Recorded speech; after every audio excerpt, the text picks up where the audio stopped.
Je vais vous présenter les résultats d'une enquête qu'on a menée en novembre dernier à Calais. C'est une enquête qui porte sur l'état de santé et les violences subies par les réfugiés durant leur parcours. Alors, l'année 2015 a été marquée par ce qu'on a appelé la crise des migrants. Cette année, plus d'1 million de réfugiés sont arrivés en Europe. Cela a constitué un des plus grands déplacements de personnes depuis la Seconde Guerre mondiale. Alors, Calais est une ville du nord de la France, située au nord de la France et séparée par 30 km des côtes britanniques. Alors, il y a plusieurs événements qui ont conduit à la création de ce bidonville à Calais. En 2002, le gouvernement a fermé le centre de Sangatte qui accueillait des réfugiés kosovars. Et ces réfugiés se sont se sont installés avec des abris de fortune tout autour de la région de Calais et de Dunkerque. En mars 2015, le gouvernement décide de regrouper ces personnes sur un terrain vaste, placé sur une ancienne déchetterie en fait. Donc les femmes et les enfants étaient regroupés dans un ancien centre de loisirs qui s'appelle le centre Jules Ferry, et tout autour des réfugiés se sont installés tout autour. En septembre 2015, MSF se joint à d'autres associations déjà présentes, comme Médecins du Monde, pour offrir des soins, apporter du support médical et aussi des soins de l'assainissement. Et a ouvert aussi des cliniques mobiles dans toute la région autour de Dunkerque. En octobre dernier, on a fait une évaluation rapide des besoins sanitaires des réfugiés. Alors, comme vous pouvez le voir sur cette carte, le bidonville est séparé par une autoroute qui mène au port. Ça s'étend sur 50 hectares. C'est sur un terrain inondable, en dessous du niveau de la mer, et sur une ancienne déchetterie. Il est situé à 4 km de l'Eurotunnel et à 7 km du centre-ville. La population qui vit dans ce bidonville a été multipliée par 4 entre le début de l'été, passant de 1500 à 6000 au mois d'octobre. Alors, les conditions sanitaires sur ce bidonville sont absolument déplorables et indignes. C'est ce qu'on a montré aussi dans l'évaluation des besoins sanitaires qu'on a réalisée au mois d'octobre dernier. Donc ça, c'est des photos qu'on a prises.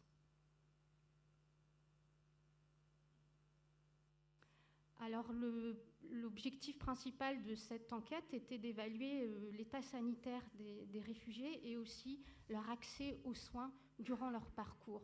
On a aussi voulu décrire les principales routes qui sont empruntées et documenter les violences qui sont subies pendant tout ce trajet. Pour ce faire, on a réalisé une enquête au mois de novembre dernier. Pour sélectionner les individus, on a réalisé un échantillon simple spatial pour la population de ce qu'on appelle la jungle. Et pour le centre Jules Ferry, qui était pour les femmes et les enfants, on a réalisé un échantillonnage exhaustif. Alors c'était une étude qui était très difficile à mettre en place, puisqu'il a fallu qu'on fasse le questionnaire dans toutes les langues qui sont parlées sur ce camp et qu'on recrute des personnes qui parlent ces langues-là en dehors du camp, ce qui n'est pas ce qu'on a l'habitude de faire en général. Donc on a fait le questionnaire en 9 langues. Alors pour les résultats, au total, dans le site de la jungle, 462 personnes ont été sélectionnées. Parmi elles, 425 ont accepté de participer. Pour le centre Jules Ferry, on a eu seulement 50% des personnes qu'on a pu interroger. C'est pour ça que je vais vous présenter les résultats seulement concernant la jungle. Alors la population qui constitue la jungle est essentiellement constituée d'hommes à 95%. C'est une population plutôt jeune puisque l'âge médian était de 25 ans. Et célibataires, 67,8% des personnes étaient célibataires. Sans grande surprise, le niveau, les réfugiés n'avaient pas un niveau intellectuel, n'étaient pas intellectuellement les plus démunis, puisque 60% d'entre eux avaient au moins un niveau secondaire d'éducation. Alors d'où viennent ces réfugiés? Ils viennent essentiellement de l'Afrique de l'Est, de l'Asie centrale et du Moyen-Orient. Un tiers d'entre eux étaient des Soudanais, suivis par des Afghans à 18,2%. La population kurde représentait 13% de toute la population, et c'était essentiellement des Kurdes d'Irak. Dans le tableau à droite, on vous montre les régions d'où viennent les réfugiés dans ces pays. Et on peut voir qu'une majorité d'entre eux viennent de zones qui sont conflictuelles et où il y a de violents combats. Par exemple, 80% des Soudanais venaient du Darfour. Et les principaux... pardon, excusez-moi. En ce qui concerne la Syrie, plus de 79% d'entre eux venaient essentiellement d'Alep et de Dera. Alors dans cette carte qu'on a produite, on a voulu représenter les routes qui étaient empruntées par les réfugiés, les principales routes. Donc l'épaisseur des flèches est proportionnelle au nombre de personnes qui traversent ces pays. Donc on a identifié essentiellement 2 routes qui sont principalement empruntées, celle qui part du Soudan jusqu'à Calais, en passant par la Libye, en traversant la mer Méditerranée, l'Italie et la France. La deuxième route la plus empruntée est celle qui parle d'Afghanistan via l'Iran, la Turquie, la Grèce, l'Europe de l'Est, l'Allemagne et la France.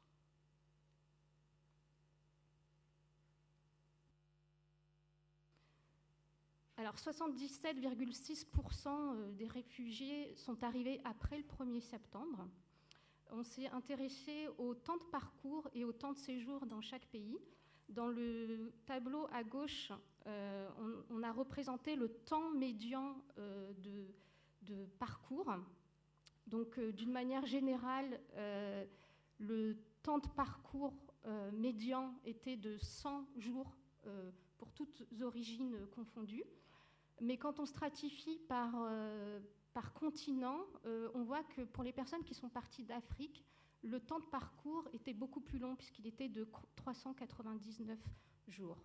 Dans le tableau à droite, on a représenté le temps médian de séjour dans chaque pays et on voit qu'en Libye, le temps de séjour est beaucoup plus long que dans les autres pays traversés.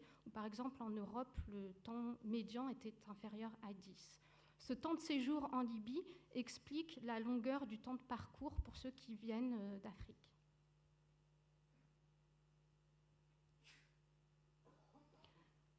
Alors, en ce qui concerne les problèmes médicaux rencontrés durant le parcours, on n'a pas trouvé de problème de santé très important. D'abord, 2/3 des personnes interrogées avaient rencontré au moins une fois un problème de santé. Les problèmes de santé les plus cités étaient les infections respiratoires hautes. Et la majorité des problèmes rencontrés étaient à Calais, 62,3%. En ce qui concerne l'accès aux soins de santé, il était assez pauvre. 39,3% des personnes qui ont eu un problème de santé à Calais n'avaient pas eu accès aux soins de santé.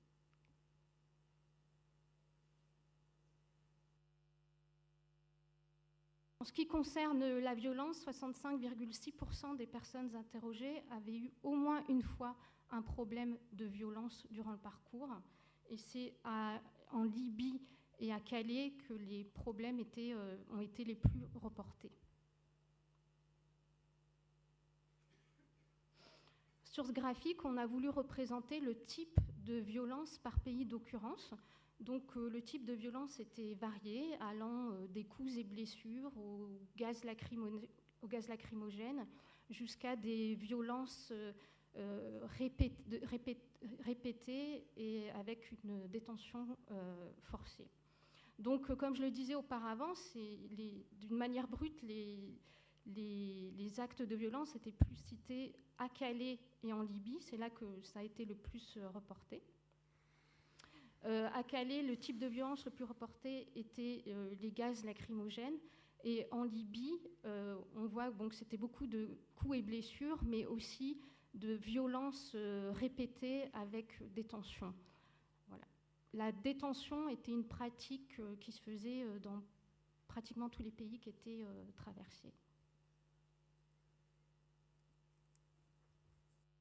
Sur cette carte, on a voulu traduire la violence en termes de taux, c'est-à-dire au nombre d'actes de violence par rapport au temps passé dans chaque pays et au nombre de personnes qui traversent ce pays.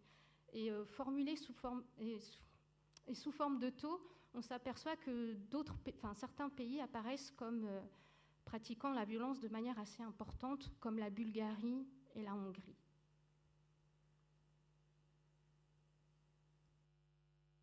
On demandait aussi aux réfugiés quels étaient leurs projets de vie. 8,3% d'entre eux avaient fait une demande d'asile dans l'espace Schengen et 81,5% étaient déterminés à rejoindre l'Angleterre. Parmi eux, la moitié avait au moins un membre de leur famille proche en Angleterre. Donc, d'une façon globale, la population qui vit sur le site de la jungle, c'était essentiellement des hommes jeunes, assez bien éduqués. Il y a une proportion plutôt faible de Syriens. On suppose qu'ils étaient plus intéressés pour aller en Allemagne ou qu'ils obtenaient plus facilement l'asile. Le temps de parcours était très variable en fonction du pays de départ. Certains Afghans nous ont dit qu'ils savaient parfois ils ne savaient même pas dans quel pays ils étaient passés et qu'ils étaient mis dans des camions et traversaient des pays d'Europe parfois en une seule journée. Cette étude ne met pas en lumière des problèmes de santé majeurs, mais l'accès aux soins de santé est assez faible. Les principaux problèmes de santé que nous relataient les réfugiés, c'était essentiellement à Calais, ils avaient tendance à reporter les problèmes de santé les plus récents. Les réfugiés subissent des violences dans leur pays et continuent de subir des violences durant leur parcours et même à Calais. Cette étude comporte certaines limites. Il y avait des biais de mémoire. On a dû exclure aussi certaines personnes qui parlaient exclusivement le tingrinya, qui est une langue parlée en Érythrée. On n'avait pas trouvé de traducteurs qui parlent cette langue, mais beaucoup d'Érythréens parlaient l'arabe, donc on a pu faire les entretiens en arabe. On pense que les violences sexuelles sont sous-estimées, parce que c'était un sujet sensible et on avait essentiellement une population masculine interrogée. Et enfin, c'est une situation qui change beaucoup à Calais. Alors, à notre connaissance, c'est la première enquête quantitative qui a été menée auprès des réfugiés en Europe. C'est des études qui peuvent être complémentaires à des enquêtes qualitatives et qui apportent des données importantes sur le parcours et qui documentent sur la violence. Ça peut aussi contribuer pour MSF à mener des actions de plaidoyer. C'est aussi une enquête qui peut être faite et qui peut servir aussi de modèle dans d'autres pays comme la Grèce et la Turquie. Alors, on remercie toutes les personnes à MSF, à Épicentre, au Crash, sur le terrain qui nous ont aidés à mener cette enquête. Merci.